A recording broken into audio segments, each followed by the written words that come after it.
Myself, Anil Paramato, lecturer in Intern Marwari College, Ranchi. Today we will discuss the difference between electronic conduction and electrolytic conduction. Electronic or metallic conduction.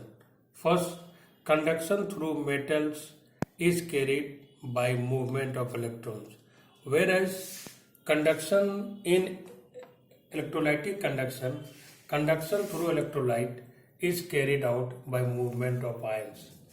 Second, in electronic conduction, no change is observed in chemical properties of the conductors, whereas in electrolytic conduction, it involves chemical change resulting in the decomposition of electrolytes. In electronic conduction, it does not involve any transfer of matter, whereas in electrolytic conduction, it involves the transfer of matter as ions. In electronic conduction, the resistance of metals is due to obstruction of vibrating kernels of metal atoms. Fourth, the resistance of metal is due to obstacle of vibrating kernel of metal atoms, whereas in electrolytic conduction, the resistance of solution of electrolyte is due to factors like interionic attraction, viscosity, solvent. Now next, factors affecting electrolytic conduction. First, nature of electrolyte or interionic attraction. Interionic attraction depends on the solute attraction. As we know, electrolytic conduction through ions, if solute and solute attraction is large. In dilute solution, solute attraction may be neglected. Second, solvation of ions.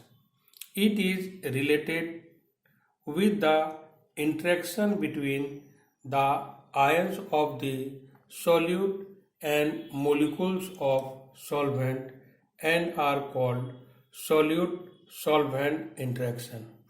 If the solute-solvent interactions are strong, the ions of solute will be highly solvated or hydrated. In case of water, as solvent and their ionic mobility and their ionic conductance of ion will be low. That is viscosity of solvent. The viscosity depends upon the solvent interaction. Larger the solvent interaction, larger will be the viscosity of the solvent, and larger viscosity of the solution, lower will be the ionic mobility. Fourth is the temperature. Higher the temperature, then conduction of electrolyte is higher. Due to increase in temperature, the kinetic energy of the ions will be also increases. So higher the temperature, greater will be the electrolytic conduction. Now electrode. The electrodes are two rods or in the form of wire or plates by which the electric current enter and leaves the electrolyte.